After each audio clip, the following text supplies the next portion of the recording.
Hello everyone, welcome back to my YouTube channel. आज की video में हम क्लास 11th बायोलॉजी के chapter excretory products and their elimination के क्वेश्चन प्रैक्टिस करने वाले हैं। तो भाई इतना तो पता होगा आपको, जो लोग मतलब मेरे को फॉलो कर रहे हैं, कि हमने अभी अभी इस चैप्टर को कंप्लीट किया है। जैसे कि आप सब जानते हो, हम इस चैनल पर 3 चीज़ें करते हैं। कौन कौन सी 3 चीज़ें? पहली चीज़ हम ये करते हैं कि हम आपको वीडियो लेक्चर्स प्रोवाइड करते हैं बायोलॉजी के, जिसमें हम डिटेल में अपना पूरा चैप्टर स्टडी करते हैं। ठीक है। उसके बाद में दूसरी चीज़ हम ये करते हैं कि हम फिर उस चैप्टर के क्वेश्चंस प्रैक्टिस करते हैं डिटेल में। ठीक है। फिर थर्ड और लास्ट चीज़ हम ये करते हैं कि हम आपको डेली शॉर्ट्स प्रोवाइड करते हैं क्वेश्चंस की, जिसमें आपको मतलब आपको 1 मिनट में हम एक कंसेप्ट सिखा देते हैं और क्वेश्चन भी प्रैक्टिस कराते हैं। तो ये सब होता है हमारे चैनल पे। और अब भाई अगर बात करें तो ये लेक्चर्स, ये क्वेश्चंस कौन कर सकता है? तो ये CBSE वाला बच्चा भी कर सकता है, यानी कि जो बच्चे स्कूल के लिए प्रिपेयर कर रहे हैं वो भी देख सकते हैं, और साथ में नीट के लिए जो प्रिपेयर कर रहे हैं वो भी देख सकते हैं। अब जो लोग न्यू हैं, सबसे पहले तो welcome to our channel, welcome to our YouTube channel. और जो लोग दूसरी तीसरी या मतलब पहले भी देख चुके हैं हमारी वीडियोज़ को, तो उनके लिए welcome back to our channel. ठीक है। और थैंक यू सो मच हमारे चैनल पे विज़िट करने के लिए। आप देखो भाई, हम अपना टॉपिक शुरू करते हैं। इंट्रोडक्शन हो गया। देखो यार, आज हम करने वाले क्वेश्चंस कौन से चैप्टर के? Excretory products and their elimination के। सबसे पहले अगर किसी ने ये चैप्टर नहीं पढ़ा है तो तब भी आप क्वेश्चंस देख सकते हो। क्यों? क्योंकि हम किस स्ट्रैटेजी से क्वेश्चन सॉल्व करते हैं एक बार बता देते हैं। देखो यार, हम लोग बाकियों की तरह ऐसे नहीं करते बस क्वेश्चन पढ़ा और बता दिया ये इसका आंसर है, दैट्स इट। नहीं, हम लोग क्या करते हैं, जैसे हम पहले क्वेश्चन पढ़ेंगे, फिर हम देखेंगे ये क्वेश्चन कहाँ से पूछा गया है, यानी कि ये जो क्वेश्चन है ये किस टॉपिक से पूछा गया है। फिर हम उस पूरे टॉपिक को रिवाइज करते हैं एंड देन अपना क्वेश्चन अटैम्प्ट करते हैं। इससे क्या होगा कि आपका पूरा चैप्टर भी रिवाइज हो जाएगा और आपका क्वेश्चंस भी प्रैक्टिस हो जाएंगे। ठीक है। तो अब हम शुरू करते हैं अपने आज के लेक्चर को। फर्स्ट क्वेश्चन पढ़ते हैं। फर्स्ट क्वेश्चन में हमसे बोला गया है, the amount of filtrate formed by the kidneys per minute is इतना, this is called। अब हमसे क्या पूछ रहा है कि भाई हमारी जो किडनी है वो 1 मिनट में इतना जो ब्लड है उसको फ़िल्टर कर देती है। तो इस चीज़ को हम क्या बोलते हैं? कुछ मतलब ये हमें किसी चीज़ की डेफिनेशन दी हुई है। अब हमें बता कि इस डेफिनेशन के लिए, कि किसकी डेफिनेशन या इसके लिए हम क्या टर्म यूज़ करते हैं। तो इसके लिए मेरे को आपको एक चीज़ समझानी है। हम यहाँ से अपना एक बहुत इम्पॉर्टेंट टॉपिक रिवाइज़ करने वाले हैं। तो जो लोग पहली बार देख रहे हैं वो भी बहुत ध्यान से देखेंगे, और जिन्होंने मतलब पहले पढ़ रखा है चैप्टर वो भी बहुत ध्यान से देखो, क्योंकि हम काफ़ी अच्छे से अपना कह सकते हैं बहुत इंपॉर्टेंट टॉपिक रिवाइज़ करने वाले हैं इस चैप्टर का, जिसका नाम है यूरिन फॉर्मेशन। ये जो क्वेश्चन है ये यूरिन फॉर्मेशन से ही पूछा गया है।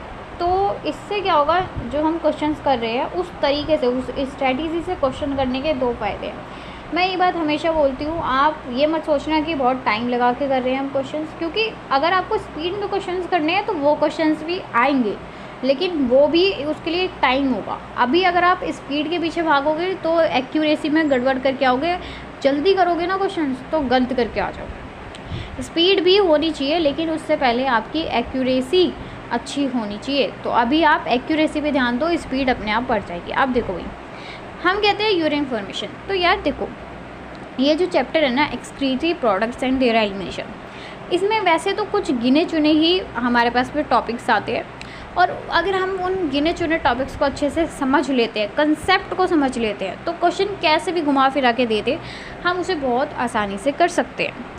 अब देखो भाई, आपको जिन लोगों ने नहीं पढ़ा चैप्टर उनको थोड़ा बहुत इतना तो आइडिया होगा कि भाई इस चैप्टर में हम किसके बारे में बात करते हैं। देखो यार, चैप्टर का नाम है excretory products and their elimination, यानी कि यार इस चैप्टर में ना हम बात करते हैं एक्सक्रीशन के प्रोसेस के बारे में। देखो, एक्सक्रीशन के प्रोसेस की होता क्या है एक्सक्रीशन? देखो यार, एक्सक्रीशन क्या होता है? Removal of waste product from urethral opening. अब मैंने यहाँ पे एक वर्ड यूज़ किया है, यूरेथ्रल ओपनिंग। मैंने ऐसा ये वर्ड क्यों यूज़ किया? मैं सिंपली कह सकती थी रिमूवल ऑफ वेस्ट प्रोडक्ट, लेकिन यार ये अगर हम ये डेफिनेशन बोलते हैं ना, रिमूवल ऑफ वेस्ट प्रोडक्ट, बात तो ये भी सही है, लेकिन हमारे पास में ना यही डेफिनेशन एक और चीज़ की होती है। हमारे पास में बेसिकली 2 टर्म्स आती है, एक्सक्रीशन और इजेशन। एक्सक्रीशन क्या होता है, जब हम अपने यूरिन को पास आउट करते हैं उसको हम एक्सक्रीशन बोलते हैं। वहीं पे अगर हम अपने स्टूल को पास आउट करते हैं उसको हम बोलते हैं इजेशन। इजेशन के बारे में मैंने आपको डाइजेशन वाले चैप्टर में पढ़ा दिया था, बस अभी मैंने आपको जस्ट रिवाइज़ करवाया है ताकि अगर किसी ने वो चैप्टर भी नहीं पढ़ा है, ये चैप्टर भी नहीं पढ़ा है, तो उसको थोड़ा सा क्लियर हो जाए, ठीक है। तो अब मैं क्या कह रही हूँ, देखो यार वैसे तो ना अलग अलग ऑर्गेनिजम्स में अलग अलग तरह का वेस्ट प्रोडक्ट होता है, इसके बारे में भी हम अभी पढ़ेंगे जब उससे रिलेटेड क्वेश्चन आने वाला है, तो मैं आपको वो टॉपिक भी समझाऊंगी। बट अभी जो टॉपिक है उसके तरफ मैं आपको लेके जा रही हूँ। देखो यार ये जो चैप्टर है ना ये ह्यूमन फिजियोलॉजी से है, और इस चैप्टर में बेसिकली हम बात करते हैं अपने बारे में कि भाई हम ह्यूमंस के अंदर क्या होता है, हम ह्यूमंस के अंदर एक्सक्रीशन का प्रोसेस कैसे होता है, हम ये बात करते हैं। अब आपको ये पता है, आप जो हो आप यूरिन ही तो पास आउट करते हो ना, है ना। तो अब हमें देखना है भाई ये जो यूरिन है ये बनता कैसे है, ठीक है, तो वो पढ़ने वाले हैं और वहीं से क्वेश्चन पूछा गया है और ये काफ़ी इंपॉर्टेंट टॉपिक है इस चैप्टर का, तो अब इसे ध्यान से समझना। देखो यार ये जो यूरिन फॉर्मेशन का प्रोसेस है ना ये 3 स्टेप्स में होता है। कौन कौन से 3 स्टेप है पहले हम ऊपर लिख लेते हैं। ग्लोमेरुलर फिल्ट्रेशन, ठीक है, ये होता है अपना फर्स्ट स्टेप। फिर बात करें अगर हम सेकंड स्टेप की तो वो होता है अपना ट्यूबुलर रीएब्जॉर्प्शन, ठीक है। थर्ड एंड लास्ट स्टेप आता है ट्यूबुलर सिक्रीशन। अपने को बस ये 3 स्टेप्स पढ़ने और अपना ये जो काफ़ी ज़्यादा इम्पॉर्टेंट टॉपिक है ये क्लियर हो जाएगा। अब यार जिन्होंने डिटेल वीडियो देखी होगी उनके लिए तो लाइक कह सकते हैं डबल फ़ायदा है, क्योंकि मैंने ये चीज़ वहाँ पे भी काफ़ी अच्छे से समझाई है और अब भी मैं बहुत अच्छे से बहुत एफर्ट्स दे के समझाने वाली हूँ। तो भाई आप देखोगे वीडियो को पूरा देखना और लास्ट में आप एक चीज़ ऑब्जर्व करोगे कि मैंने आपका एक भी टॉपिक नहीं छोड़ा है इस चैप्टर से, पूरा चैप्टर भी रिवाइज़ कर लेंगे और अपने क्वेश्चन से। तो देखो यार अपना फर्स्ट स्टेप पढ़ते हैं जिसका नाम है ग्लोमेरुलर फिल्ट्रेशन। इसको मैं शॉर्ट फॉर्म में लिख देती हूँ GF। दिमाग को ज़्यादा नहीं चलाते हुए इसको वो नहीं समझना, जो मतलब है वही समझ। देखो यार आपको सबसे पहले तो नेफ्रॉन का स्ट्रक्चर पता होना चाहिए, नहीं पता तो कोई नहीं मैं बना देती हूँ। हमारा नेफ्रॉन कैसा होता है, देखो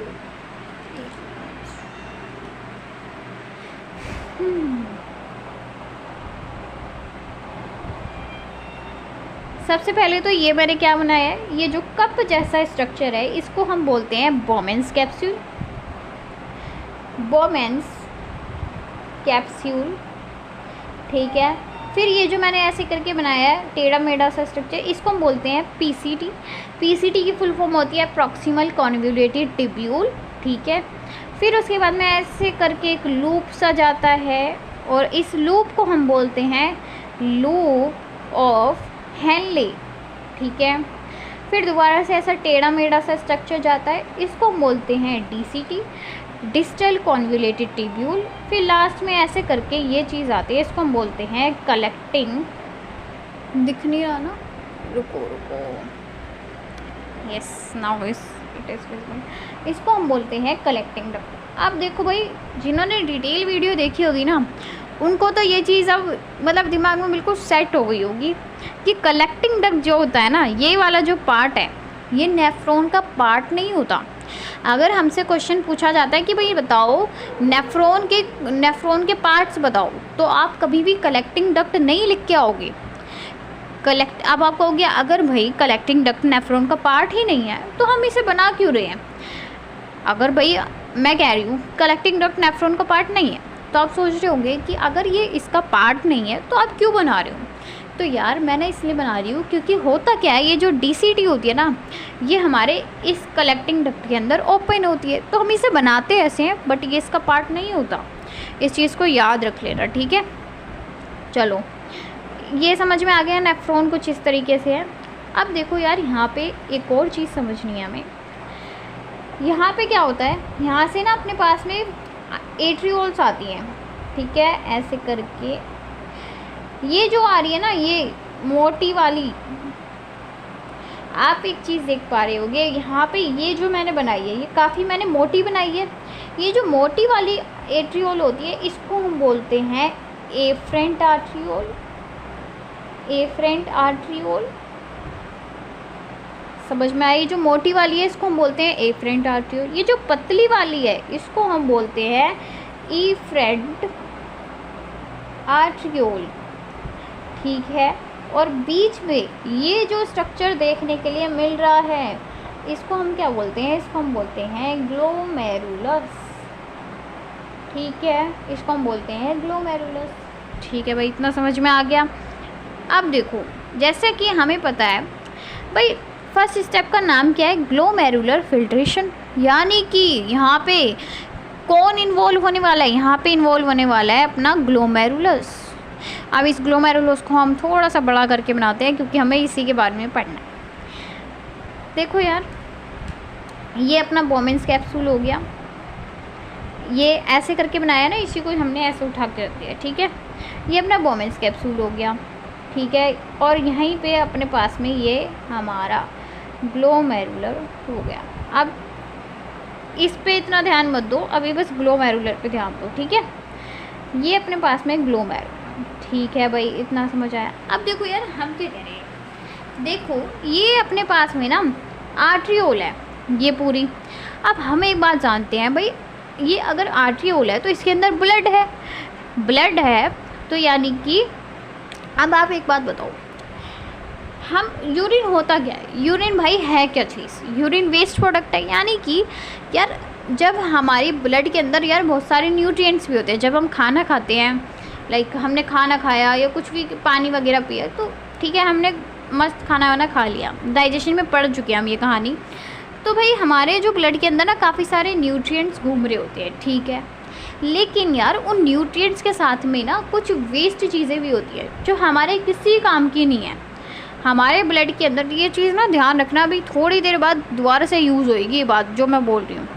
हमारे ब्लड के अंदर कुछ बहुत अच्छी चीज़ें भी होती हैं जो हमारी बॉडी के लिए बहुत ज़्यादा यूज़फुल हैं, और कुछ वेस्ट चीज़ें भी होती हैं जो किसी काम की नहीं होती। इतना समझ में आ गया? अब आप थोड़ा सा दिमाग लगाओ, जो चीज़ें बॉडी के लिए इम्पॉर्टेंट है उसको बॉडी अपने पास में रखेगी, और जो चीज़ें बॉडी की किसी काम की ही नहीं है उसको वो बॉडी से बाहर फेंक देगी। बस ये इतना समझ में आया? तो देखो हम क्या करें, यानी कि यार हमें क्या करना है, ब्लड में से उन चीज़ों को निकाल लेना है जो बॉडी के किसी काम की नहीं है, कह सकते हैं वो वेस्ट हो गया। तो अब वो हम क्या करते हैं, ये हमारे यहाँ पे मैं रेड कलर से बनाती हूँ, उससे आपको ना ज़्यादा अच्छे समझ में आएगा। अब मैंने इसको मैं सिंपली ऐसे करके बना रही हूँ, ठीक है। ये अपने पास में आर्ट्रियल हो गई, यहाँ पे ग्लोमेरुलस है, ये अपना बोमेंस कैप्सूल हो गया, ठीक है। ये ब्लड वेसल हो गई, ये बोमेंस कैप्सूल। अब एक चीज़ समझो, एक बात बताओ, ये हमारे पास में ब्लड वेसल है, आर्ट्रियोल है, तो आप लोग एक बात जानते हो, जब मैंने आपको टिश्यू वाला चैप्टर पढ़ाया था तो मैंने बताया था भाई देखो, हमारे पास में जहाँ पे भी चीज़ों का एक्सचेंज होना होता है ना, वहाँ पे ना हमारे पास में एक तरह का टिश्यू प्रेजेंट होता है जिसको हम बोलते हैं सिंपल एपिथेलियल टिश्यू। मैंने क्या बोला? मैंने कहा भाई देखो, जहाँ पे भी चीज़ों का आदान प्रदान होना है, एक्सचेंज होना है, वहाँ पे एक तरह का टिश्यू प्रेजेंट होता है, उसको हम बोलते हैं हमारा एपिथेलियल टिश्यू, ठीक है। अब मैंने कहा था भाई जो एपिथेलियल टिश्यू ब्लड वेसल के अंदर होगा ना, ब्लड वेसल के अंदर जो एपिथेलियल टिश्यू होगा उसको हम एक और नाम से जानते हैं, प्यार से हमने उसे एक और नाम दे दिया, एंडोथीलियम, ठीक है। तो हम क्या कह सकते हैं, हम कह सकते हैं कि भाई ये अपनी ब्लड वेसल है, इसके अंदर अपने पास में टिश्यू है, इस टिश्यू को हम नाम देते हैं, इसको हम बोलते हैं एंडोथीलियम, ठीक है। यहाँ तक कोई दिक्कत नहीं है। वहीं पे बोमेंस कैप्सूल के अंदर भी तो एक एपिथेलियल होगा यार, बोमेंस कैप्सूल के अंदर भी एपिथेलियल टिश्यू होता है, लेकिन ये बोमेंस कैप्सूल भाई काफ़ी स्पेशल है ना भाई। तो इसके अंदर का जो एपिथेलियल टिश्यू होता है ना, वो भी थोड़ा सा यार मतलब बदल जाता है, अपने आप को थोड़ा मॉडिफाई कर लेता है। वैसे तो टिश्यू होना चाहिए था सिंपली कुछ इस तरीके का, ठीक है, लेकिन यहाँ पे टिश्यू पता है कैसे हो जाता है, ऐसे करके, ठीक है। और इसको हम बोल देते हैं पोडोसाइट्स। यार ये कुछ नहीं है, पोडोसाइट ना अपना एपिथेलियल टिश्यू ही है, ध्यान रखना है इस चीज़ को, ये मत सोचना ये कौन सा टिश्यू आ गया। देखो जो पोडोसाइट्स है ना वो सिंपली हमारे एपिथेलियल टिश्यू ही हैं, लेकिन बस इनकी शेप थोड़ी सी चेंज हो गई है, ठीक है। एपिथेलियल टिश्यू ही है, बस इनकी शेप चेंज हो गई है, स्ट्रक्चर थोड़ा सा चेंज हो गया है। तो हम कह सकते हैं हमारे बोमेन्स कैप्सूल के अंदर हमें मिलते हैं पोडोसाइट्स, ऐसे करके, ठीक है। समझ में आ गया, इसको हम बोलते हैं पोडोसाइट्स, ठीक है। अब मैंने एक और चीज़ पढ़ाई थी टिश्यू वाले चैप्टर में कि भाई देखो ये दोनों के दोनों एपिथेलियल टिश्यू ही हैं, इसको याद रखना। अब हमें पता है एपिथेलियल टिश्यू ना एक सिंहासन पे बैठता है, ऐसे अकेले नहीं बैठ जाता।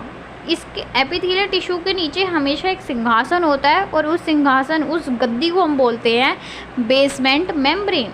तो इनके बीच में यहाँ पे प्रेजेंट होती है हमारे पास में बेसमेंट मेम्ब्रेन, ठीक है। ये हो गई अपनी बेसमेंट मेम्ब्रेन, ठीक है। ये मत सोचना ये मैं फालतू में कहानी क्यों बता रही हूँ, ऐसा नहीं है, कहानी नहीं बता रही, यहाँ से भी क्वेश्चन बनता है। अब इतना आपको समझ में आ गया, इन तीनों को मिला के हम बोलते हैं फिल्ट्रेशन मेम्ब्रेन। और मैं आपको क्वेश्चंस भी दिखाऊंगी यहाँ से क्या पूछे गए हैं, तो ये मत सोचना ये मैं फालतू में बता रही हूँ, जो भी बता रही हूँ वहाँ से क्वेश्चन पूछे गए हैं और पूछे भी जाते हैं, ठीक है। इन तीनों को हम बोल देते हैं फिल्ट्रेशन मेम्ब्रेन। यहाँ तक समझ में आ गया। अब देखो भाई होगा क्या, जो हमारा फर्स्ट स्टेप है ना ग्लोमेरुलर फिल्ट्रेशन, इसके अंदर यार क्या होगा, यहाँ पे ब्लड वेसल है, ब्लड वेसल के अंदर ब्लड है अपना, ठीक है भाई, ब्लड है। इस ब्लड के अंदर यार कुछ तो इम्पोर्टेंट चीज़ें हैं, उन इम्पोर्टेंट चीज़ों को हमें अभी कुछ नहीं करना, और कुछ वेस्ट चीज़ें हैं, ये मैं ऐसे बना रही हूँ, ये ना कुछ ब्लड के अंदर वेस्ट चीज़ें हैं। अब मैंने बताया भाई जो चीज़ बॉडी के लिए वेस्ट है, बॉडी कहेगी इसे बाहर निकालो जल्दी से जल्दी, ठीक है।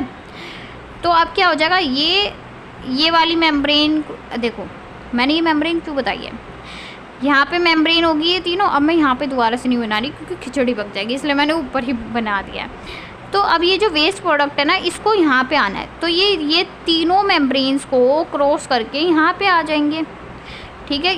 ये जो है ये तीनों मेम्ब्रेन्स को क्रॉस करके आ गए, बॉर्डर पार करके। आजकल वैसे ही बहुत लोग आ रहे हैं बॉर्डर आर पार करके, ठीक है। तो ये अपने पास में वेस्ट प्रोडक्ट यहाँ पे आ गया, और यही तो अपना फर्स्ट स्टेप यूरिन फॉर्मेशन का, समझ में आया। फर्स्ट स्टेप में क्या हुआ यार कि हमारे पास में, अब देखो यहाँ पे ऊपर ये जो था इसको तो हमने बोल दिया था ब्लड, ठीक है। और अब बोमेन्स कैप्सूल के अंदर आ गई ये वेस्ट प्रोडक्ट, इसको हम बोल देते हैं फिल्ट्रेट। तो हुआ क्या, ग्लोमेरुलर फिल्ट्रेशन के अंदर क्या हुआ, हमारे ब्लड में से वेस्ट प्रोडक्ट फिल्टर होके आ गया हमारे बोमेन्स कैप्सूल में, और जब वो बोमेन्स कैप्सूल में वेस्ट प्रोडक्ट आ गया उसको हमने एक नाम दे दिया फिल्ट्रेट। बस ये था अपना फर्स्ट स्टेप। अब देखो भाई हमारी बॉडी में पता है क्या होता है, 1 मिनट के अंदर कितना, ये आपने समझ लिया, ये जो प्रोसेस था ये था ग्लोमेरुलर फिल्ट्रेशन, ठीक है। यहाँ पे जो वेस्ट प्रोडक्ट है वो फिल्टर होके आ रहा है। अब यार 1 मिनट में कितना ऐसे ब्लड फिल्टर होता है बताओ, 1 मिनट के अंदर ऐसे कितना ब्लड फिल्टर होता है, तो वो होता है अपने पास में 125 ml। देखो मैंने क्या कहा, मैंने कहा भाई देखो ग्लोमेरुलर फिल्ट्रेशन के अंदर क्या हो रहा है, ब्लड फिल्टर हो रहा है, ब्लड में से वेस्ट प्रोडक्ट हमारे बोमेन्स कैप्सूल के अंदर आ रहे हैं। तो हम कहते हैं यार 1 मिनट के अंदर कितना ब्लड फिल्टर होता है, वो होता है 125 ml। और इसी चीज़ को हम क्या बोलते हैं, GFR, ग्लोमेरुलर फिल्ट्रेशन रेट। और अगर मैं बोलूँ मुझे डेफिनेशन बताओ ग्लोमेरुलर फिल्ट्रेशन रेट की, तो वो हो जाएगी कि भाई 1 मिनट में कितना ब्लड फिल्टर हो रहा है, इसी को हम बोल देते हैं ग्लोमेरुलर फिल्ट्रेशन रेट, ठीक है भाई, इतना समझ में आ गया, ओके। अब देखो ये था अपना यूरिन फॉर्मेशन का फर्स्ट स्टेप। अब आपको सेकंड स्टेप भी बताते हैं। देखो यार सेकंड स्टेप है अपना ट्यूबुलर रीएब्जॉर्प्शन।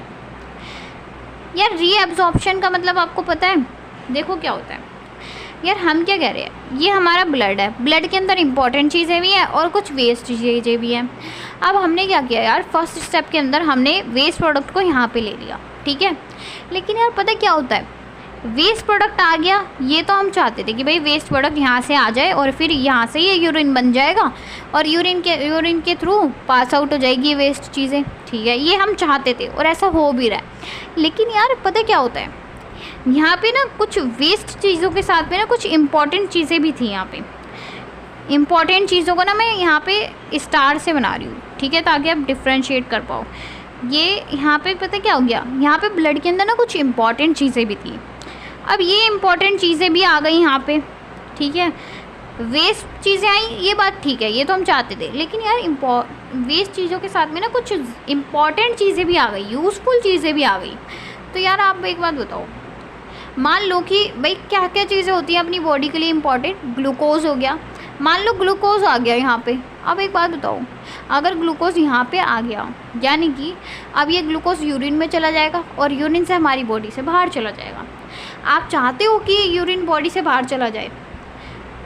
अगर किसी ने हाँ बोला है ना तो आप एक छाटा मारो अपने मुँह पे, मतलब यार ऐसे नहीं हो सकता। देखो भाई, ग्लूकोज बनाने के लिए तो हमने इतना सारा खाना खाया, आपने 10-10 रोटियाँ खाई हैं, सोच रहे हो आप? समझो इस चीज़ को, ग्लूकोज हमारी बॉडी के लिए काफ़ी इंपॉर्टेंट है और ग्लूकोज के लिए ही तो हमने सारी मेहनत की है।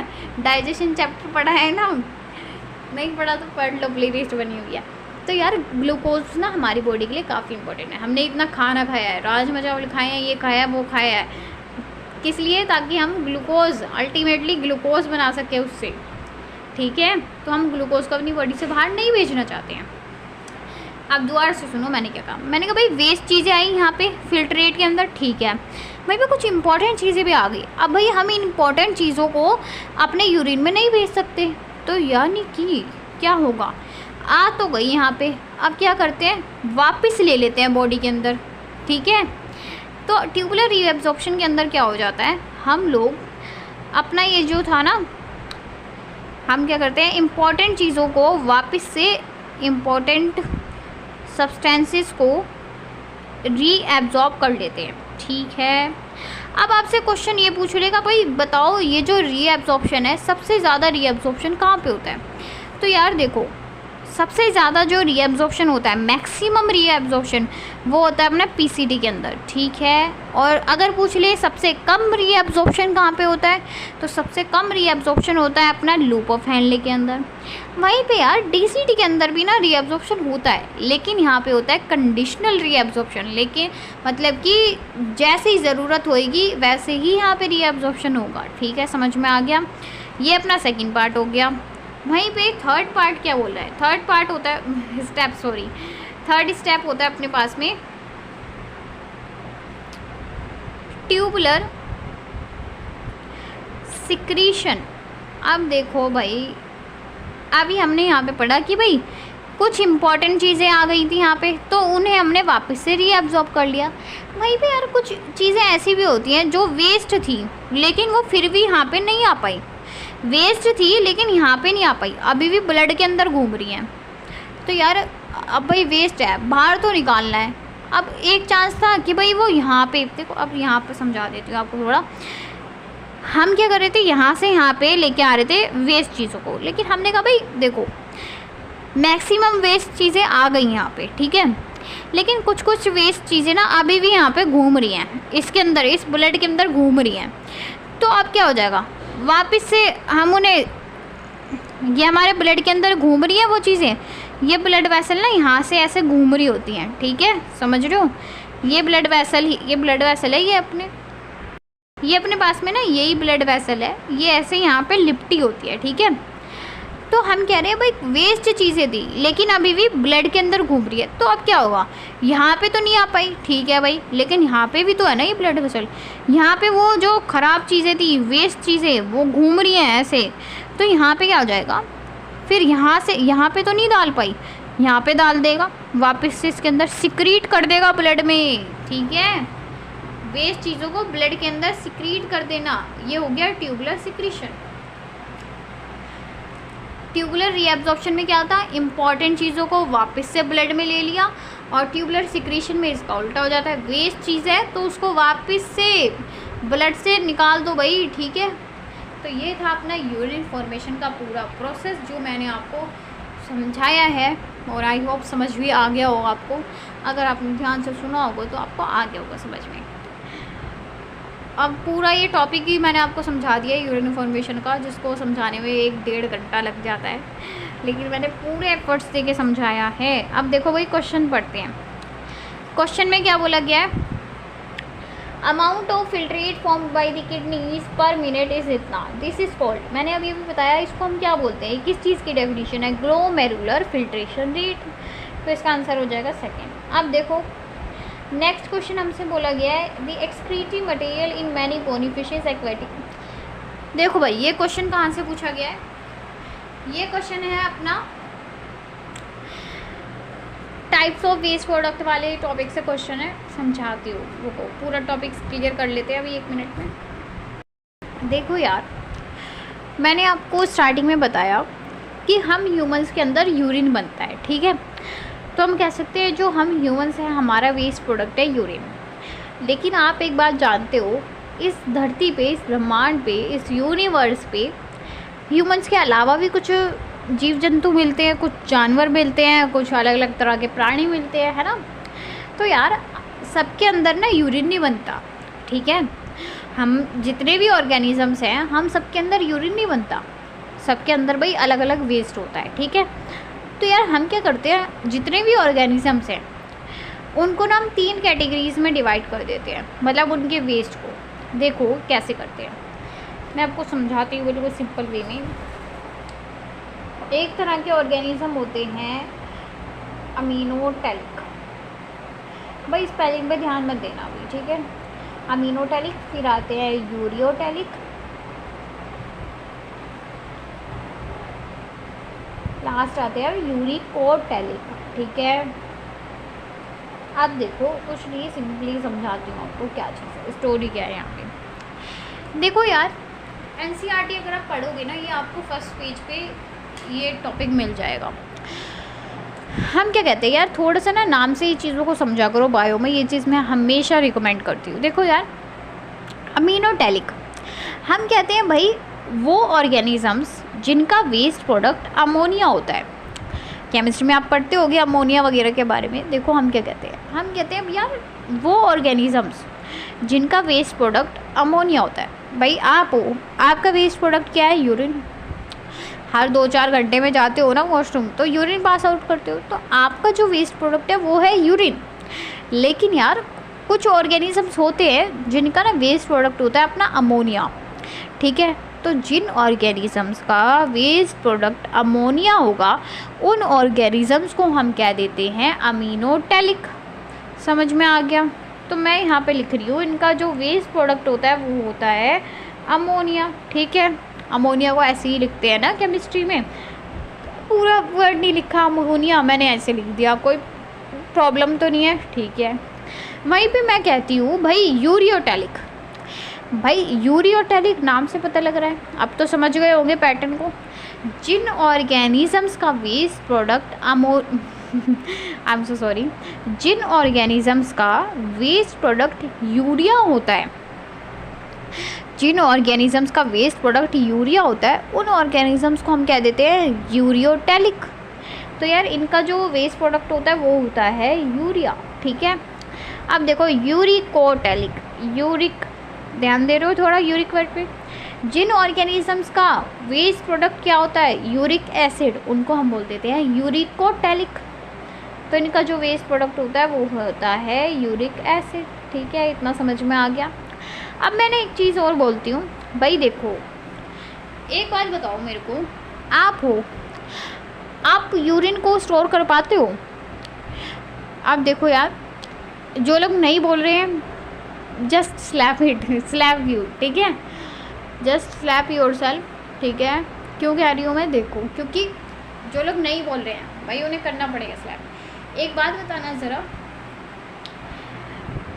ऐसा होता है कि आपको वॉशरूम आया और आप कंट्रोल नहीं कर पा रहे हो, कर लेते हो ना कंट्रोल, लाइक कभी कभी ऐसे भी हो जाता है, लाइक आप कहीं पे ऐसी जगह पे हो जहाँ पे आप वॉशरूम नहीं है आसपास में, तो आप 2-3 घंटे तक भी कंट्रोल कर सकते हो, ठीक है।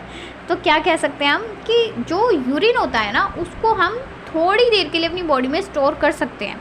अब भाई ऐसा भी नहीं है कि सालों साल तक रख सकते हैं, ऐसा नहीं है, इतने लंबे टाइम तक भी हम स्टोर नहीं कर सकते हैं। तो हम कहते हैं भाई देखो जो यूरिन होता है ना, उसको हम थोड़े टाइम के लिए स्टोर कर सकते हैं। तो हम क्या लिख सकते हैं यहाँ पे, can be stored for some time. ठीक है भाई, ठीक है। वहीं पे जो यूरिकोटैलिक होते हैं, यानी कि यूरिक एसिड जो होता है भाई, वो तो हम काफ़ी ज़्यादा टाइम के लिए स्टोर कर सकते हैं। तो यहाँ पे हम लिखते हैं store for a long time. देखो मैंने क्या कहा, मैंने कहा भाई यूरिन जो होता है वो हम कुछ टाइम के लिए स्टोर कर सकते हैं। वहीं पे जो यूरिकोटैलिक है भाई, वो तो हम काफ़ी ज़्यादा टाइम तक। लेकिन यार जो अपने पास में अमोनिया होता है ना, अमोनिया, उसको नहीं कर सकते हम स्टोर थोड़े टाइम के लिए भी। मतलब अमोनिया तो बिल्कुल स्टोर नहीं हो सकता। तो हम यहाँ पे लिखते हैं कैन नॉट बी स्टोर्ड। ठीक है, ये समझ में आ गया। ठीक है, अब एक और चीज़ देख लो। हम कहते हैं यार एक बात बताओ, जो चीज़ स्टोर हो सकती है यानी कि वो इतनी ख़तरनाक नहीं है, लेकिन यार हम कह रहे हैं अमोनिया स्टोर नहीं हो सकता बॉडी में। क्यों नहीं हो सकता? क्योंकि ये बहुत ज़्यादा हार्मफुल है बॉडी के लिए। ठीक है, तो हम कहते हैं ये जो होता है ये हाईली टॉक्सिक होता है। ठीक है, आगे समझ में, अमोनिया हाईली टॉक्सिक है, बहुत इंपॉर्टेंट पॉइंट है। वहीं पे जो यूरिया होता है ये इतना ज़्यादा टॉक्सिक नहीं है। ठीक है, तो हम कहते हैं lesser toxic than ammonia, ammonia से कम टॉक्सिक है। वहीं पे जो अपने पास में यूरिक एसिड होता है यार, ये तो बहुत ही कम टॉक्सिक होता है। तो इसके लिए हम क्या कहते हैं, नॉट सो टॉक्सिक। ठीक है, अब बस हमें इनके एग्जांपल्स देखने हैं कि भाई कौन से ऑर्गेनिज्म होते हैं अमीनोटैलिक, कौन से यूरियोटैलिक, कौन से यूरिकोटैलिक। तो यार जिन ऑर्गेनिजम्स के अंदर अमोनिया होता है वेस्ट प्रोडक्ट, वो कौन कौन से होते हैं, bony fishes, aquatic insects, aquatic amphibians, ये सारे आते हैं अपने अमीनोटैलिक। इनका जो वेस्ट प्रोडक्ट होता है वो अमोनिया होता है। ये कौन होते हैं, यूरियोटैलिक, जिनके अंदर यूरिया होता है। मैमल्स हो गए। ठीक है, फिर हमारे पास में और आ जाते हैं, हमारे पास में लाइक टेरेस्ट्रियल ऑर्गेनिजम्स आ जाते हैं, टेरेस्ट्रियल इंसेक्ट्स वगैरह, टेरेस्ट्रियल इंसेक्ट। ठीक है, वहीं पे बात करें अगर यूरिकोटैलिक की, तो इसमें आ जाते हैं अपने पास में बर्ड्स और रेप्टाइल्स। ठीक है, ये चीज़ समझ में आ गई, इसको याद कर लो जल्दी जल्दी से, और नहीं लिखा हुआ तो इसको लिख लो जल्दी से अपनी कॉपी में। काफ़ी क्वेश्चंस पूछे जाते हैं यहाँ से, इन्हीं टॉपिक में से पूछेंगे, जल्दी से लिख लिया होगा। तो अब भाई आ जाते हैं अपने क्वेश्चंस पे। देखो हमसे क्या क्वेश्चन पूछा गया, हमसे बोल रहा है the excretory material in many bony fishes, aquatic amphibians and aquatic insect that is generally eliminated by diffusion across body surface or through gills is। ये क्वेश्चन देखो यहाँ पे क्या बोल रहा है, हमें एग्जाम्पल्स दे दिए और हम अभी अभी पढ़ के आए हैं। ये जो एग्जाम्पल्स होते हैं किसके होते हैं, अमीनोटैलिक ऑर्गेनिजम्स के।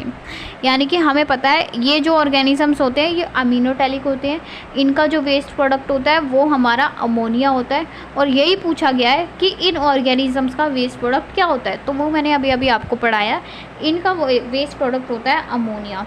देख लो, नहीं यकीन तो देखो, अमीनोटैलिक ऑर्गेनिज्म, ये देखो bony fish, aquatic insect, aquatic amphibian, क्या होता है इनका वेस्ट प्रोडक्ट, अमोनिया। दो, ठीक है, ऐसे ही करने हैं आपको सॉल्व क्वेश्चन। मतलब अभी शुरू में आपको ऐसे क्वेश्चन सॉल्व करने हैं, फिर आपकी स्पीड अपने आप बढ़ जाएगी। फिर जब आपके एग्ज़ाम्स आने वाले होंगे तब हम लाइक पिछले ईयर्स के पेपर्स लेके आएंगे, चैप्टर वाइज आपको PYQ सॉल्व करवाएंगे और फिर वो हम करवाएंगे स्पीड में जल्दी जल्दी। लेकिन तब तक आपको चीज़ें एक एक चीज़ें क्लियर होनी चाहिए, ठीक है, एक एक कंसेप्ट क्लियर होना चाहिए। अब देखो भाई नेक्स्ट क्वेश्चन क्या पूछ रहा है, प्रोटोनेफ्रीडिया और flames are the excretory structure present in. यहाँ से हम एक और टॉपिक रिवाइज करते हैं अपना, ये जो क्वेश्चन पूछा गया है यार, देखो अभी हमने देखा भाई अलग अलग तरह के ऑर्गेनिज्म होते हैं, उनके अंदर अलग अलग वेस्ट प्रोडक्ट होता है। अब हमें देखना है भाई अलग अलग जो ऑर्गेनिजम्स हैं उनके अंदर एक्सक्रीटरी ऑर्गन क्या क्या है। भाई हमने अपने ह्यूमंस का पढ़ा, हमारे ह्यूमंस में तो होता है किडनी हमारे ह्यूमन का एक्सक्रीटरी सिस्टम होता है ना, पढ़ा है आपने। उसमें किडनी होते हैं, यूरेटर होता है, यूरिनरी ब्लैडर, यूरेथ्रा, ये सब होता है, ठीक है। और नहीं भी पढ़ा तो अभी मैं आपको पढ़ाऊँगी, ठीक है। मतलब वैसे तो पढ़ा चुकी हूँ बट कभी रिवाइज करवाऊँगी, रुको थोड़ी देर। और यहाँ पे क्वेश्चन है ना, यहाँ पे हमें क्या बताना है कि किस टॉपिक से। यार हमें ना एक बार देखना है भाई, 2-4 ऑर्गेनिज्म के नाम दिए हुए हैं एनसीईआरटी में, हमें देखना है भाई उन ऑर्गेनिज्म में क्या एक्सक्रीटरी ऑर्गन प्रेजेंट होता है। तो देख लेते हैं जल्दी से। चलो भाई एक और टॉपिक रिवाइज करवाते हैं आपको। और ये जो टॉपिक है ना, ये आपको मिलेगा जब आप ये चैप्टर खोलोगे ना एनसीईआरटी में, तो एनसीईआरटी के सेकंड पेज पे, ठीक है, सेकंड पेज पे ऊपर मिल जाएगा ये टॉपिक। देखो हमारे पास में ना कुछ ऑर्गेनिजम्स के नाम दिए हुए हैं। सबसे पहले तो मैं लिखती हूँ यार ऑर्गन के नाम कि कौन सा एक्सक्रीटरी ऑर्गन है। प्रोटोनेफ्रीडिया दिख रहा है ना, प्रोटोनेफ्रीडिया। भाई राइटिंग तो मत जाना मेरी, ठीक है। एज अ डॉक्टर मेरी राइटिंग फिर भी बहुत सही है।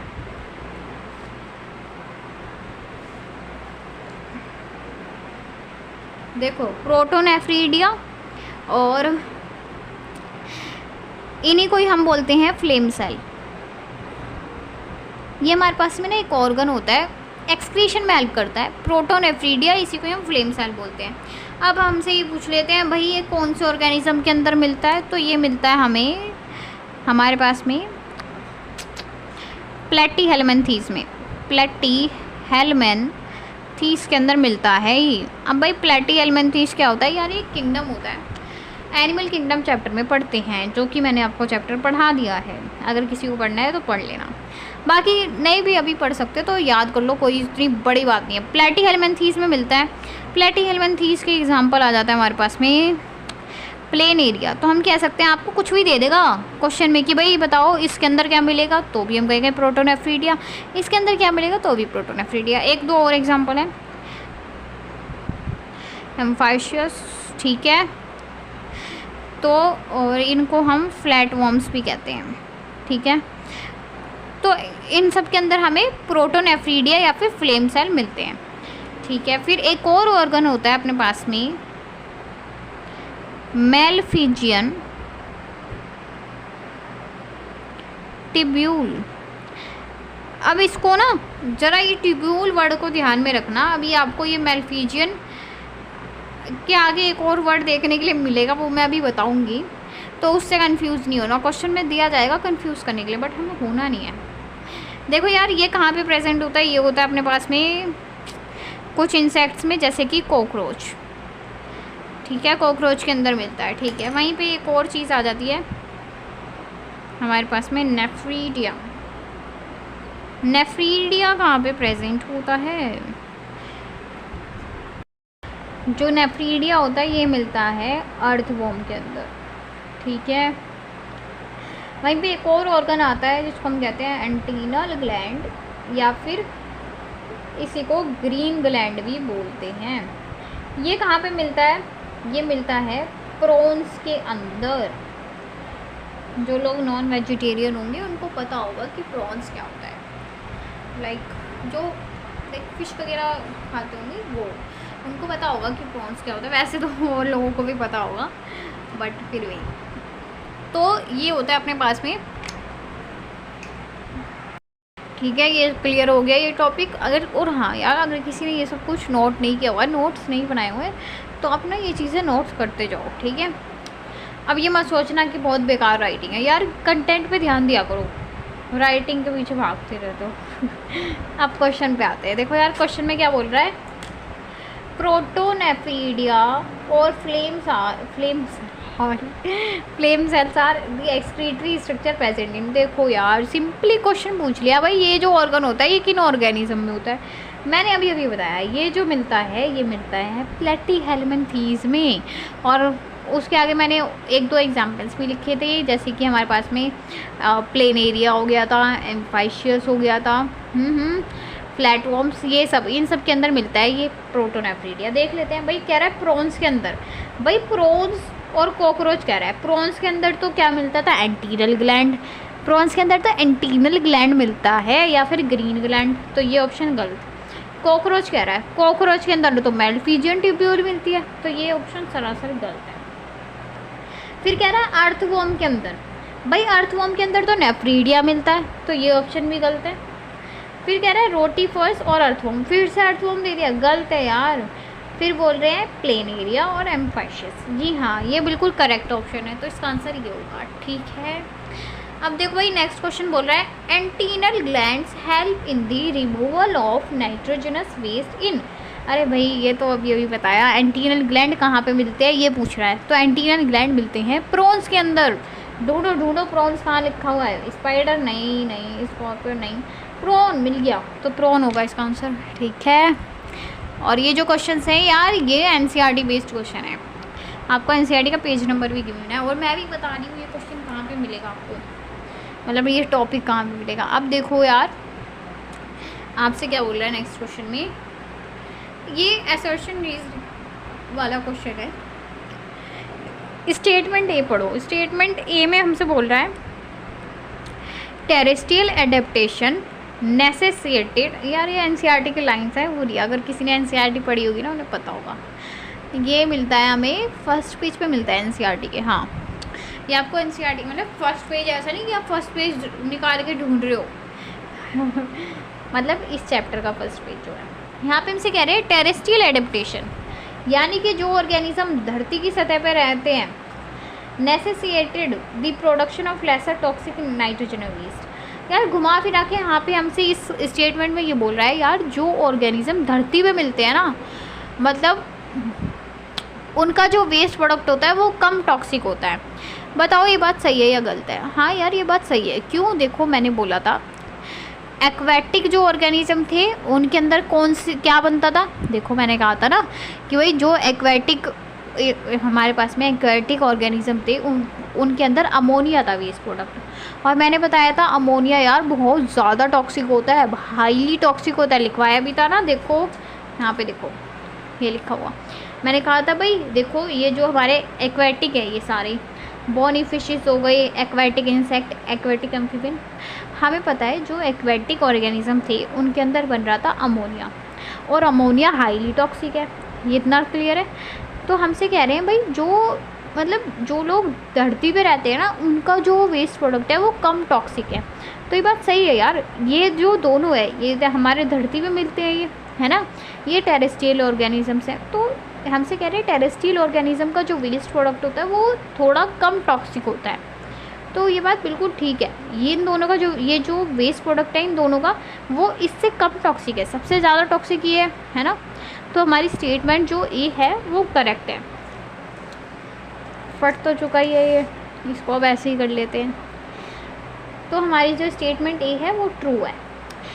नेक्स्ट स्टेटमेंट पढ़ते हैं, हमसे कह रहे हैं ammonia is the least toxic form, हमसे कह रहे हैं अमोनिया जो है भाई वो सबसे कम टॉक्सिक है, गलत बोल रहा है। यहाँ पे अगर ये लिखा होता ना अमोनिया इज़ दी हाईली, या फिर हाँ अगर यहाँ पे लिखा होता ammonia is the most toxic, अगर मोस्ट लिखा होता, मोस्ट का मतलब होता है सबसे ज़्यादा, लीस्ट का मतलब होता है सबसे कम, यहाँ पे कह रहे हैं कि अमोनिया सबसे कम टॉक्सिक है। भाई क्या ये सही है? बिल्कुल गलत है। मैंने बताया अमोनिया तो भाई बहुत ज़्यादा टॉक्सिक है, और ये बात मैं बहुत बार बता चुकी हूँ आज की क्लास में, आज की वीडियो में, तो ये तो बिल्कुल गलत है। तो हमें क्या पता है, ए तो ठीक है लेकिन बी गलत है। ऑप्शन पढ़ते हैं, स्टेटमेंट ए इज़ करेक्ट, हाँ तो इसका आंसर यही हो जाएगा कि ए स्टेटमेंट ठीक है लेकिन बी स्टेटमेंट गलत है, ठीक है। तो भाई ठीक है, ये समझ में आ गया। अब देखो हमसे क्या बोल रहा है, the renal cortex extend between the medullary pyramids. अब ये क्वेश्चन पूछ लिया है भाई आपसे ह्यूमन एक्सक्रीटरी सिस्टम से, तो अब वो टाइम आ गया है, वो घड़ी आ गई है जब हम आपको ह्यूमन एक्सक्रीटरी सिस्टम रिवाइज करवाने वाले हैं। तो थोड़ा सा दिमाग को खोल के समझने की कोशिश करते हैं, ठीक है भाई। पूरा चैप्टर आपका रिवाइज हो जाएगा, और मुझे नहीं लगता कि ऐसी कोई वीडियो मिलेगी आपको जिसमें पूरा चैप्टर भी रिवाइज करवा रहे हैं, एक टॉपिक भी, और साथ में क्वेश्चंस भी कर रहे हैं।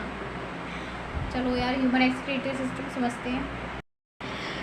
तो देखो, अब हम समझने वाले हैं ह्यूमन एक्सक्रीटरी सिस्टम। हेडिंग डाल रही हूँ, ठीक है, चलो डाल देते हैं ह्यूमन एक्सक्रीटरी सिस्टम। अब भाई नाम से इतना तो पता लग रहा होगा कि क्या बात करने वाले हैं। ह्यूमंस के अंदर जो एक्सक्रीटरी सिस्टम होता है उसके बारे में बात करने वाले हैं। तो भाई डायग्राम बना लेते हैं, क्या क्या चीज़ें होती हैं। पेंसिल से बनाए हैं, पेन से बनाए, पेंसिल से बनाते हैं। देखो यार, अपने पास में सबसे पहले तो 2 किडनियाँ मिलती हैं जिनकी शेप कैसी होती है, राजमा जैसी। बहुत ही बेकार किडनी बनी है यार।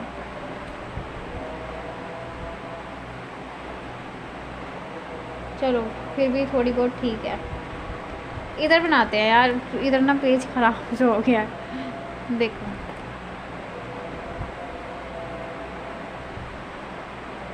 अब जो भी है जैसे भी है एडजस्ट कर लेना यार। रुक जाओ, पहले मैं बना लेती हूँ। तो देखो यार, अब करो एडजस्ट जैसे भी है, ठीक है। I am not a drawing teacher, ठीक है, अरे मैं डॉक्टर, और मेरी याद नहीं है भाई ड्राइंग बनाऊंगी इतनी अच्छी। देखो सबसे पहले तो हमारे पास में ना 2 किडनियाँ होती है, तो हम कह सकते हैं कि हमारे जो ह्यूमन एक्सक्रीटरी सिस्टम है उनके पास में एक पेयर ऑफ किडनी होती है। पेयर ऑफ किडनी, पेयर क्यों बोल रहे हैं, क्योंकि भाई 2 किडनी है। अब आप सोच रहे होगे भाई ड्राइंग तो बेकार है ही है, लेकिन इसने तो इसे इतना भी नहीं पता कि बराबर बनानी थी ये। भाई देखो, मैं मानती हूँ मेरी राइटिंग ख़राब है, ड्राइंग ख़राब है, लेकिन ये चीज़ मैंने सही बनाई है। ये वाली, इस वाली साइड को क्या बोलते हैं पहले तो ये पता होना चाहिए, और ये बात मैं 1000 बार बता चुकी हूँ। इस वाली साइड को बोलते हैं राइट साइड, इसको बोलते हैं लेफ़्ट साइड। अब कह रहे कि पागल है कि इसे अब ये भी नहीं पता कि ये वाली साइड राइट होती है, ये लेफ़्ट होती है। तो यार देखो, हम ये चीज़ कैसे पढ़ रही हैं, ह्यूमन फिजियोलॉजी पढ़ रहे हैं। हम ऐसा मान रहे हैं कि जो बंदा है ना वो हमारे सामने लेटा हुआ है, ऐसे उसकी शक्ल हमारे सामने, वो लेटा हुआ है, और फिर हम उसकी किडनी वगैरह देख रहे हैं। मान लो आपका कोई मतलब है भाई दुश्मन वगैरह, वो आपके सामने लेटा हुआ है, उसकी किडनी निकाल रहे हो आप। तो अगर आप उसकी किडनी निकाल रहे हो तो उसकी, वो अगर ऐसे लेटा हुआ है मुँह करके आपकी तरफ में, तो उसके लिए तो ये उसकी राइट किडनी है ना। तो वैसे ही हम पढ़ते हैं, ठीक है। अब आप सोच रहे हो कि राइट किडनी से नीचे क्यों बनाई है और लेफ़्ट किडनी ऊपर बनाई है, इनको बराबर क्यों नहीं बनाया। देखो यार, आपको इतना पता होगा कि राइट किडनी है ना जो, उसके ऊपर एक ऑर्गन है जिसको हम क्या बोलते हैं, लीवर, ठीक है। तो ये राइट किडनी के ऊपर लीवर है, जो लीवर है ना उसको राइट किडनी को धक्का लगा रहा है नीचे, इस वजह से राइट किडनी अपनी नीचे होती है, ठीक है। समझ में आ गया, ठीक है भाई। अभी किडनी का इंटरनल स्ट्रक्चर देखेंगे, पहले इतना समझो। ये अपने पास में किडनी हो गई, फिर हमारे पास में किडनी से यहाँ से ऐसे ट्यूब जैसा कोई स्ट्रक्चर आ रहा होता है, किडनी से ट्यूब जैसा स्ट्रक्चर आता है। इस स्ट्रक्चर को हम बोलते हैं यूरेटर। अभी मैं लेवल करूँगी, ठीक है। फिर ये कुछ ऐसे स्ट्रक्चर है, इसको हम बोलते हैं यूरिनरी ब्लैडर, और लास्ट में अपने पास में ओपनिंग है, इसको हम बोलते हैं यूरेथ्रा। अब मैं आपको लेवल करके देती हूँ जल्दी से, ठीक है। इनको हम बोलते हैं किडनी, किडनी, ठीक है। इसको बोलते हैं यूरेटर, ठीक है। इसको बोलते हैं यूरिनरी ब्लैडर, और इसको बोलते हैं यूरेथ्रा, ठीक है। अब देखो भाई, इतना तो समझ में आ गया कि भाई ये ओवरव्यू होता है अपना, और उसके बाद में अब अपनी किडनी का इंटरनल स्ट्रक्चर देखते हैं। अब भाई किडनी के बारे में पढ़ते हैं अच्छे से, ठीक है। चलो अब मैं आपको एक बड़ी सी किडनी बना के दिखाऊंगी और उसके अंदर चीज़ें समझाऊँ।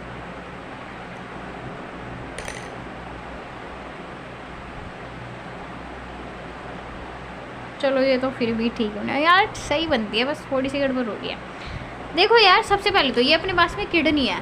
अब भाई हमें किडनी के बारे में पढ़ना है। सबसे पहले तो एक चीज़ समझो, किडनी जो होती है ना वो 2 पार्ट्स में डिवाइडेड है। कौन कौन से 2 पार्ट्स, यार जो किडनी का बाहर वाला हिस्सा है ना, यार यहाँ पे स्पेस कम है थोड़ा ना, मुझे आपको अच्छे से समझाना है, रुको, ठीक है। देखो यार, ये ना अपने पास में किडनी है, ठीक है यार। हम कहते हैं किडनी का जो बाहर वाला पार्ट है ना, इधर वाला पार्ट, किडनी के दो पार्ट्स हैं। अंदर वाले पार्ट को बोलते हैं मेड्यूला, बाहर वाले पार्ट को बोलते हैं कॉर्टेक्स। तो यार हम क्या कह रहे हैं, हम कह रहे हैं भाई हमारी जो किडनी है ना वो दो पार्ट्स में डिवाइडेड है। ये किडनी का बाहर वाला पार्ट है, इसको हम बोलते हैं कॉर्टेक्स, ठीक है। ये अंदर वाला पार्ट है, इसको हम बोलते हैं मेड्यूला। ओके, इतना समझ में आ गया। अब भाई हम क्या कह रहे हैं, हम कह रहे हैं मेड्यूला के अंदर ना हमारे पास में पिरामिड्स होते हैं, ठीक है। ऐसे करके ना पिरामिड शेप के स्ट्रक्चर प्रेजेंट होते हैं हमारे मेड्यूला के अंदर, ठीक है। ओके, ठीक है भाई, इतना समझ में आया। मैंने क्या कहा, मैंने कहा भाई देखो किडनी के दो पार्ट है, बाहर वाला कॉर्टेक्स, अंदर वाला मेड्यूला। फिर हम कह रहे हैं मेड्यूला वाले रीजन में ना ऐसे करके हमारे पास में पिरामिड्स होते हैं। अब भाई पिरामिड है और मेड्यूला के अंदर मिल रहे हैं, इसलिए हम इनको क्या बोल देते हैं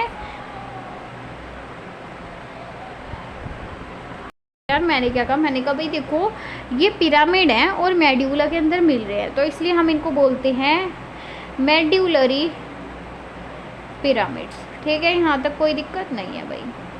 फिर यार हम क्या कह रहे हैं, हम कह रहे हैं भाई देखो ये अपना कॉर्टेक्स वाला पार्ट है, ये अपना पूरा कॉर्टेक्स रीजन है, ये अपना मेड्यूला है।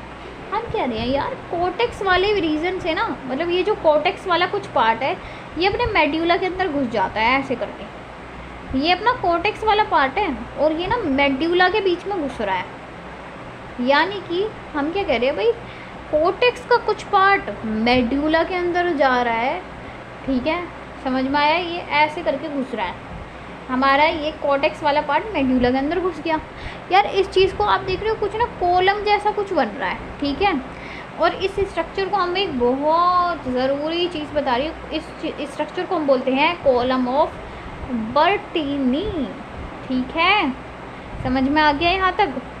फिर अभी हम ना आगे नेफ्रॉन के बारे में भी पढ़ेंगे। नेफ्रॉन पढ़े, अभी मैंने आपको स्ट्रक्चर बताया था ना नेफ्रॉन का, वो नेफ्रॉन कुछ इस तरीके से प्रेजेंट होती है।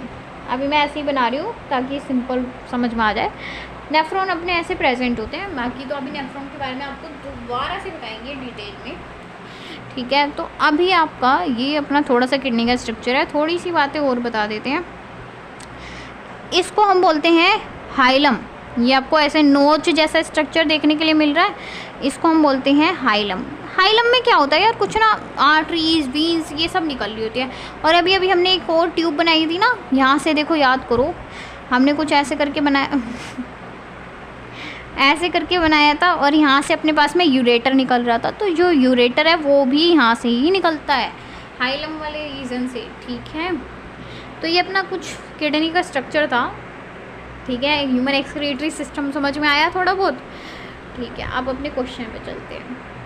तो देखो यार क्वेश्चन में क्या बोल रहा है, the renal cortex extend between the medullary pyramid. हमसे कह रहा है भाई मेड्यूलरी पिरामिड के अंदर अगर कॉर्टेक्स वाला रीजन आ रहा है तो उसको हम क्या बोलते हैं। मैंने अभी भी बताया, जब कॉर्टेक्स का कुछ पार्ट मेड्यूला के अंदर आ रहा है या फिर कह सकते हैं मेड्यूलरी पिरामिड्स के बीच में घुस रहा है, उसको हम बोलते हैं कॉलम ऑफ बर्टीनी, ठीक है। तो इसका आंसर हो जाएगा थर्ड, ठीक है भाई, इतना समझ में आ गया। अब देखो नेक्स्ट क्वेश्चन क्या बोल रहा है।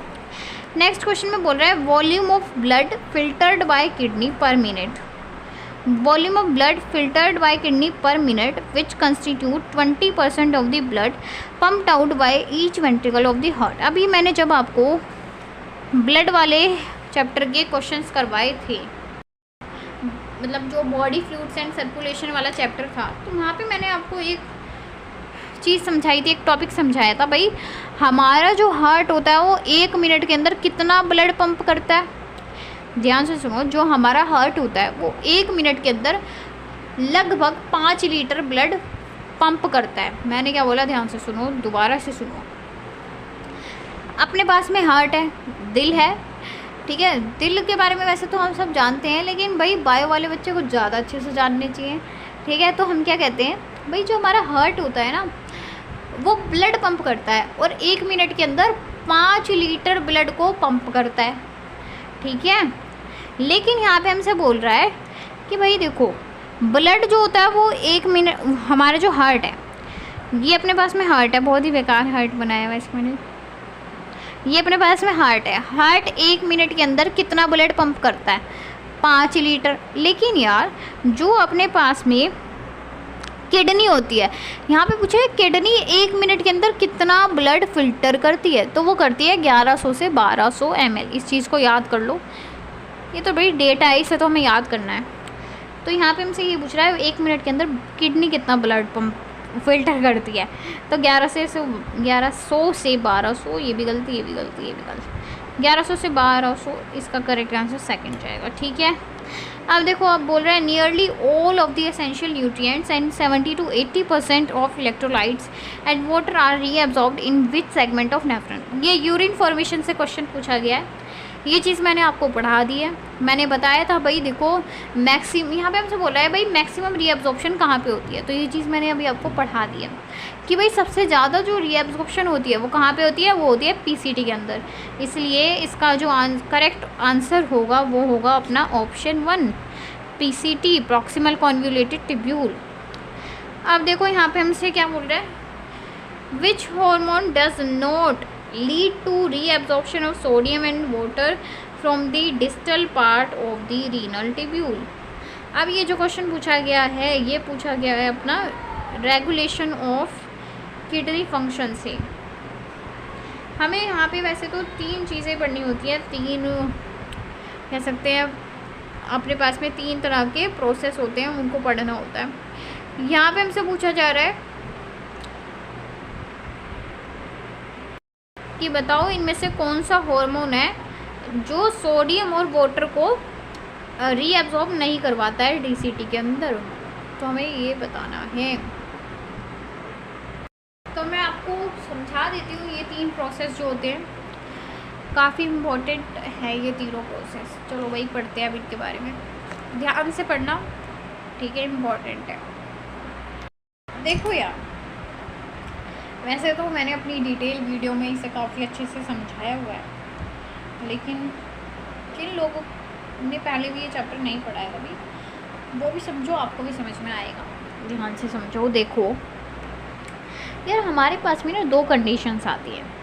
पहली कंडीशन ये होती है जब हम काफ़ी अच्छे से खूब पानी हमने पिया है, ठीक है। मैंने क्या बोला, ध्यान से सुनना मेरे वर्ड्स को, आराम आराम से सुनो। देखो हम क्या कहते हैं, मैं कहती हूँ भाई देखो 2 सिचुएशन है, 2 कंडीशंस है। एक तो वो है, एक सिचुएशन ये है जब हमने भाई ठीक ठाक पानी पिया हुआ है, अच्छे से पानी पिया हुआ है, ठीक है। वहीं पे दूसरी कंडीशन हमारी ये होती है जब हमने व्रत रखा हुआ है, या फिर कह सकते हैं मतलब लाइक रोज़े वगैरह रखे हुए हैं, ठीक है। तो व्रत या रोज़ों में हम पानी बहुत कम पीते हैं, है ना, और रोज़ों में तो पीते ही नहीं है, खैर, है ना। तो हमें बस उन 2 कंडीशंस के बारे में पढ़ना है कि भाई जब हम पानी खूब अच्छे से पी रहे हैं तब हमारी बॉडी के अंदर कैसे प्रोसेस चल रहा है, जब हम पानी कम पी रहे हैं तब क्या प्रोसेस चल रहा है, ठीक है। तो देखो सबसे पहला जो अपने पास में मैकेनिज़्म आता है उसके अंदर क्या होता है, सबसे पहला जो मैकेनिज़्म है उसमें हम पढ़ने वाले हैं एडीएच के बारे में, ठीक है।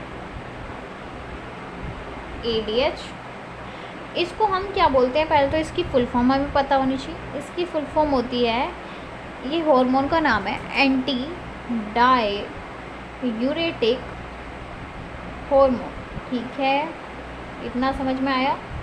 यार हमें क्या कह रहे हैं, डाययूरेटिक का मतलब क्या होता है, मतलब जब बहुत, देखो यार पहले तो समझो डाययूरेटिक का मतलब क्या है।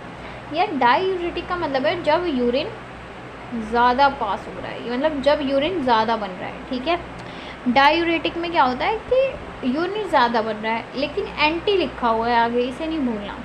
तो हम कह रहे हैं भाई एडीएच क्या करेगा, एडीएच यूरिन कम बनवाएगा। ध्यान से सुनो, एडीएच क्या करेगा, कम यूरिन बनवाएगा। अब ज़रा ध्यान से सोचो, थोड़ा सा दिमाग लगाओ, यूरिन कम कब बनेगा, जल्दी बताओ। यूरिन कब कम बनना चाहिए, जब हमने पानी अच्छे से पिया हुआ है तब तो भाई कितना भी यूरिन बने कोई दिक्कत नहीं है बॉडी को। भाई हमने काफ़ी सारा पानी पिया हुआ है, 5 लीटर पानी पिया एक दिन में, या 3 लीटर पानी पिया है, तो भाई यूरिन बने अच्छे से, कोई दिक्कत नहीं है।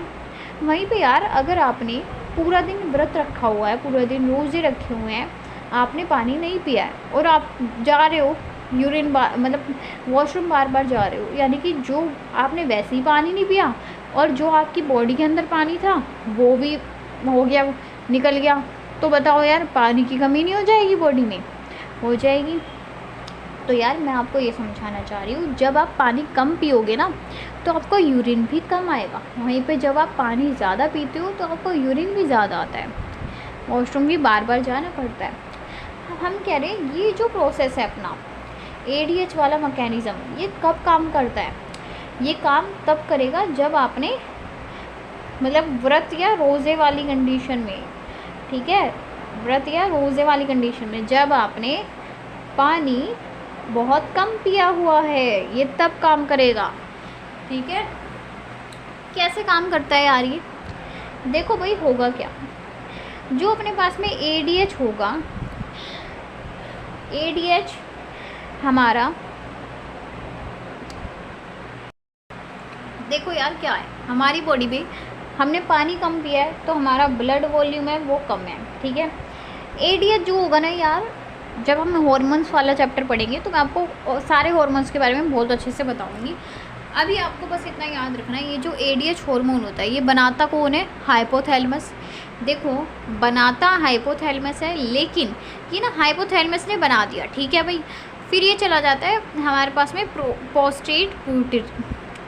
प्रोस्टेट पिट्यूटरी में चला जाता है। देखो मैंने क्या कहा भाई, जैसे कि आप लोग होते हो, आपको बर्थ दे देते हैं, लाइक पेरेंट्स बर्थ देते हैं, लेकिन फिर भाई होते हैं कुछ बच्चे जो शुरू से ही बोर्डिंग स्कूल्स वगैरह में पढ़ते हैं, तो भाई पेरेंट्स ने बर्थ दे दिया, फिर आप रह रहे हो हॉस्टल वगैरह में। ठीक है, तो उसी तरीके से यहाँ पे भी होता है कि भाई देखो, ये जो हार्मोन है ना ADH, ये हाइपोथैलेमस इसको बना देता है, लेकिन उसके बाद में ये रहने लग जाते हैं पोस्टीरियर पिट्यूटरी में।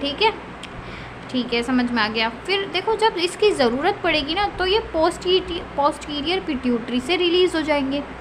भाई आपने पानी कम पिया है तो क्या होगा, पोस्टीरियर पिट्यूटरी के पास में सिग्नल जाएगा, फिर पोस्टीरियर पिट्यूटरी से ये हार्मोन रिलीज़ हो जाएंगे। ठीक है, अब ये हार्मोन आके क्या करेगा भाई, हमें पता है, हम चाहते हैं भाई जो हमारा यूरिन है ना, हमारे को क्या करना है यार, अल्टीमेटली हमारा गोल ये है, हमने पानी कम पिया है तो हमें पानी को निकालना नहीं है। ठीक है, अब हमें पानी को नहीं निकालना तो हम क्या करेंगे, हमने भाई यूरिन फॉर्मेशन में एक चीज़ पढ़ी थी, सेकंड स्टेप अपना ट्यूबुलर रीएब्जॉर्प्शन होता था। तो भाई क्या हो जाएगा, हमारा यूरिन बन रहा था, अब यूरिन के अंदर पानी था, हमें बॉडी से पानी को नहीं निकालना, तो हम क्या करेंगे, उस पानी को रीएब्जॉर्ब कर लेंगे। ठीक है ना, तो भाई अल्टीमेटली क्या हुआ, घुमा फिरा के ADH ने अपना वाटर का रीएब्जॉर्प्शन करवा दिया, यानी कि यूरिन, हमारे यूरिन में से पानी को अपनी बॉडी के अंदर वापस भेज दिया, तो भाई पानी का बैलेंस बना रहा। ठीक है भाई, इतना समझ में आ गया।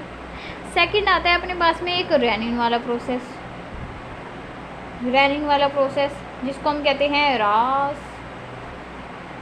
इसके अंदर क्या होता है यार, इसके अंदर क्या होगा, सबसे पहले तो ये जो रेनिन होगा ये क्या करेगा, हमारे पास में ना एक हार्मोन होता है एंजियोटेंसिनोजन।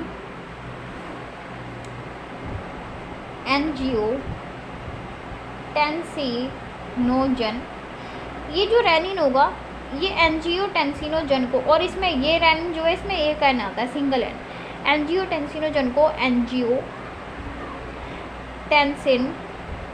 1 में कन्वर्ट कर देगा। फिर ये जो एंजियोटेंसिन 1 होता है, मैं इसको एंजियोटेंसिन को AG लिख दूँ, है ना, ये एंजियोटेंसिन 1 को एंजियोटेंसिन में 2 में कन्वर्ट कर देता है। कौन, हमारे पास में एक एंजाइम आता है लीवर से, ठीक है, वो एंजियोटेंसिन 1 को एंजियोटेंसिन 2 में कन्वर्ट कर देता है। अब ये जो एंजियोटेंसिन 2 होता है ये क्या करता है, ये वैसे तो बहुत सारे काम करता है, साथ ही में ये एक हार्मोन को रिलीज़ करता है जिसका नाम होता है एल्डोस्टेरोन।